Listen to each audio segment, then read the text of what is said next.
So I decided to do a video because I get a lot of questions directly to me about either tools or things that I'm using. I've been messing around with a lot of electrics, so I thought I'd do a quick video of some of the most common things that I've bought and used. I've bought quite a few things trial and error, so I thought I'd actually sort of go through a few things that I've purchased. So this is about wiring and how I've been sort of just trying to do the best possible job that I can. I'm not a professional, I'm not basically affiliated with any of these things, so from that point of view, you know, take my word for it or don't. But yeah, there's no gain from that point of view. First thing I'll sort of talk about really is going to be sort of the crimpings and things like that I've been sort of doing. So the ferrules, so crimping tools. So if I've got wires that are going to be open, you can basically, depending on the size of the wire, going to need a different size. So these kits, I've got one, I think it's about 30 quid, including the crimper from Amazon, and it's got loads in there. You can just sort of slide over the top of the wire from that point of view once you've sort of cut it back. But the reality is just having that little plastic cap over the end really helps. So what are we looking at really? There's two. So the first one I bought was just a square basically. So you just pull it down, crimping, and you're done. That's it. And I thought that's really good. Now this is for the stereo basically. So there's a square one. That's what came through, and you can see that's square, and it's good, and it's sort of good for sort of clamping, but it also sort of pushes things out and didn't necessarily fit in that well. What I did was end up pushing it in and then clamping down on top of it. And what I've read and sort of messed around with a little bit with people is if you just put the metal sleeve over the top and then clamp down, there's also quite a good force there. But what I liked was you got this plastic sleeve, and that helps with a couple of different things really. One, it sort of makes sure you've got a decent connection. Obviously, once you pull back the plastic covering and protection there, what it's also doing is that then I'm putting heat shrink over the top of that to make sure it's completely sealed in. There's no random little wispy wires that end up sort of going out and catching something, either getting a bad earth or doing something suspect and blowing out a fuse unnecessarily. So this really sort of makes sure that once it's on and it's sealed and you're sort of then putting the heat shrink on, it makes a big difference, I think. So, like I said, I thought I'd do a quick demo of what we're doing with the crimping side of things. Wire strippers, I found myself using these. These weren't necessarily as cheap as they could have been. Really good from that point of view. I'm good at sort of just stripping back a wire, put them in, off it comes, and nice and easy. It's got a little adjuster on it there that can sort of help in regards to how much of the plastic you want to sort of remove. Give it a little twist, and you're good basically. So for that one, what you're looking at, putting that on, slide it in right down to the end so you can see that's the right sort of length because I've made the adjustment. And if I want to do square or I want to do a hexagon one, so I found the hexagon one is actually better. It's a bit smaller in regards to the size of wire it can do. This is a 16 gauge wire. Literally just put it in, give it a squeeze, and you can see there that's now on there. Really nice. That's not coming off. And again, it just gives you a better connection. No wispy wires going anywhere that's going to catch you. So that's really good. I thought that's an excellent tool. So they're the sort of the crimpers, if you like, for those sort of ferrules. There's other ones as well that I've been using. These are a bit more difficult to use. So I've used these when using the waterproof connector sensor. So this is another thing. So I made this as sort of a little test rig, so I can just plug this in, take it off, do what I want to do. Literally just pushes on, and that's a waterproof seal. Really good. Once they're in, they're really in. So that's, from that point of view, you can obviously take them apart. You get a female and male connector, which are these here. Females going in one end, obviously males go in the other end, and they're really easy to put together. So as an example, the first thing to do is put this little waterproof little sheathy thing over the top, put that in, and what I found myself doing is sort of putting that in and then just giving it a little squeeze to sort of make sure it holds a bit better than just putting it in the machine, in the crimper I should say. Putting that in, putting that over the top, getting it lined up, and then give it a little squeeze, and now that's crimped on really nicely. So what you get is two sizes of crimp.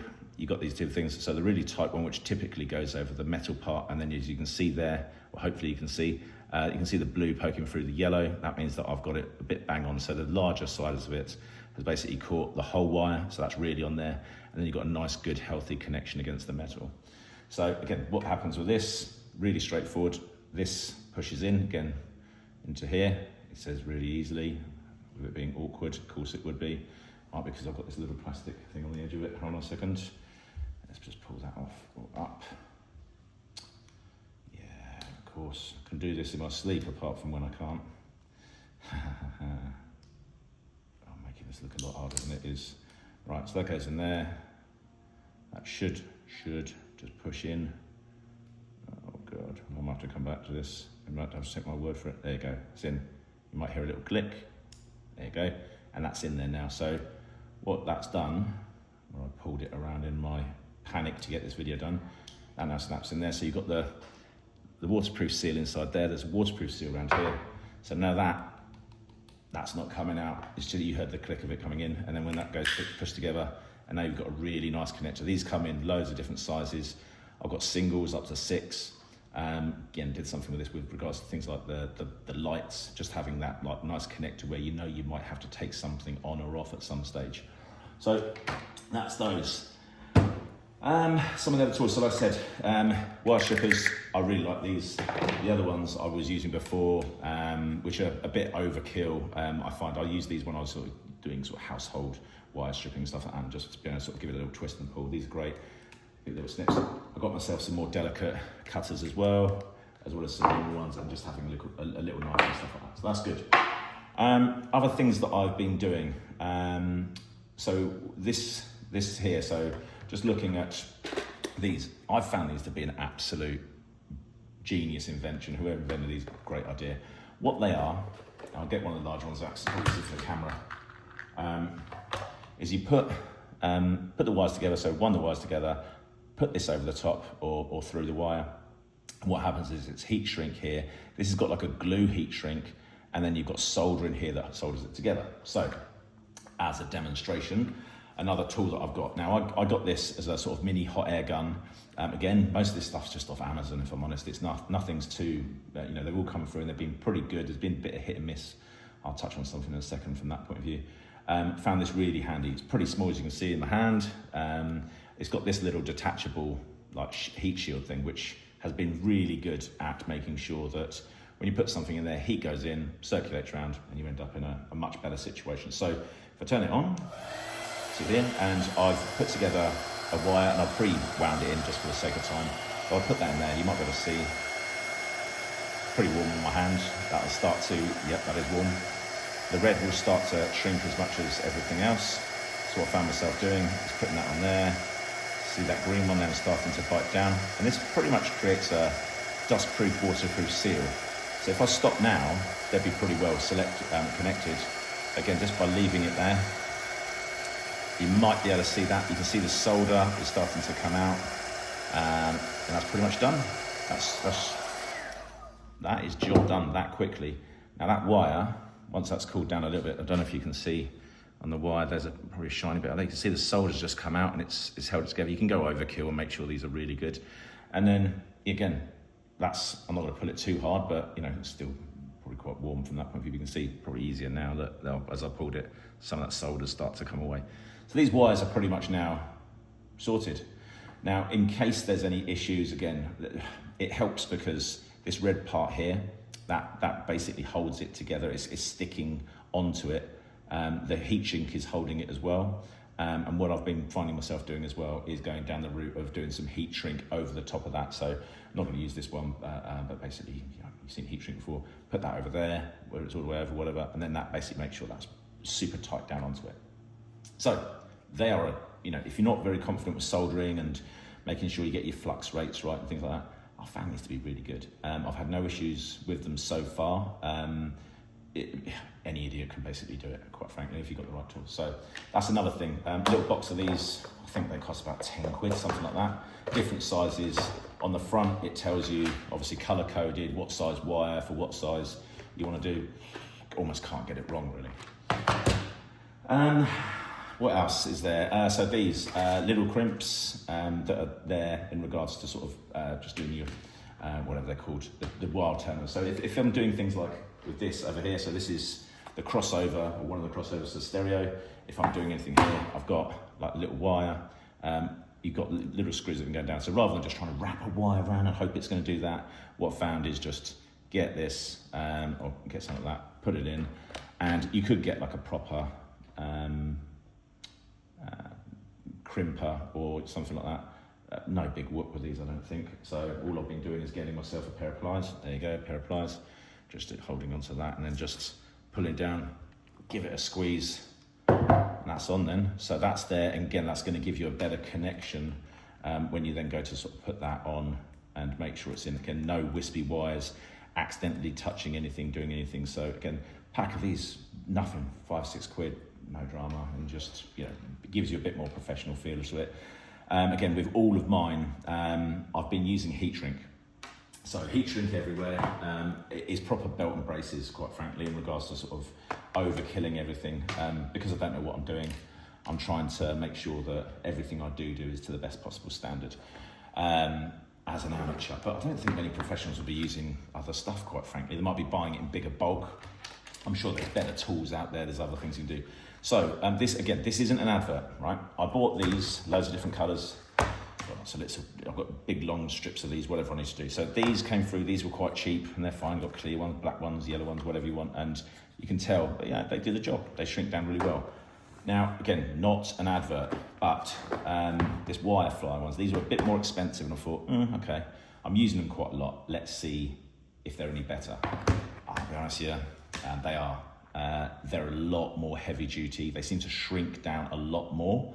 And the second, or sort of the third thing that's better with them, I would suggest, is that inside here, there seems to be like a glue. So when I heat shrink anything on with these ones, there's a like a residue that comes out the side of them, and it's like a glue. So really, these are proper good. So again, not an advert, but you pay your money, you get your goods, I guess. So more expensive, probably about twice as expensive, but again, they're not massively expensive. And when you consider what you're trying to do with them, you know, I'm maybe a bit paranoid with regards to the way the wiring is. You can see here, well, I was saying about the crimps, things like that. So when I've got this is some of the speaker wire.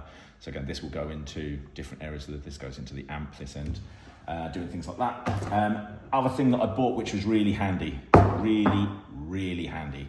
It's like a little 12-volt battery, basically. So this replicates the car battery or things being on the car. I've bought some of these from your local Screwfix or any other hardware store. Just this little Wago clips, ones that are inline, so straight. You can get them, you know, they're left over from when I was doing a house renovation. But yeah, you've got ones that sort of do different things. They're really handy. But if you're just clipping stuff on and off all the time, just testing stuff, doing things on the bench, this little battery, again, it's about 10-15 quid. We're not talking about going, oh, I've got to go and get this massive professional rig made up to do this, that. You know, it all adds up, admittedly, but it's, like I said, these are the tools, these are the things that I use on a more regular basis than not. So just an example of another thing that I bought, which I found to be really handy. I've got loads of these. I bought them because I was looking at indicators and little internal lights that I can use for doing different things. I think a pack of these were about 7-8 quid. They come in millions of different sizes. It's like, I think these are about 6 mil. They go up to like 20-30 mil or something like that. I'm sure they go bigger than that if you want to, but what I'm talking about is like, if you're testing something out and you want to know if you've got good current, if you want to make sure there's a good connection, is the switch working the way it wants to?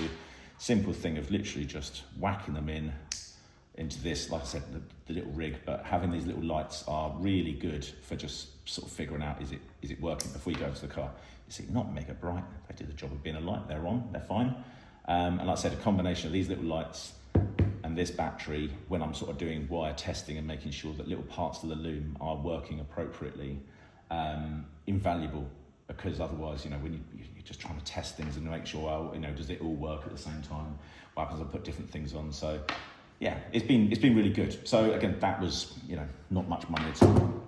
Only other thing that I'll probably talk about, again, crimp these on. I've got them on another one somewhere, just little alligator clips. So if I'm just touching on something, so if I just pull that out there, the sleeve, you can see, just put that on there, crimped it on. I've got some of those on another little rig thing. So if I need to just quickly just test a wire or test something else, it works fine. I think that's pretty much it. There's loads of other things that I'm obviously using, but these are the things I use the most common used tools and things like that. So just, like I said, different types of crimpers, normal crimpers that do sort of that 2-stage crimping. I don't use the square ones as much. If you're looking at buying something like that, I've found myself using the hexagon one much more. Again, can't really go wrong with a lot of these tools. Any idiot can really use it. Hope this helps someone. I know I get a couple of questions coming through. So yeah, hopefully this has helped someone on their little mission.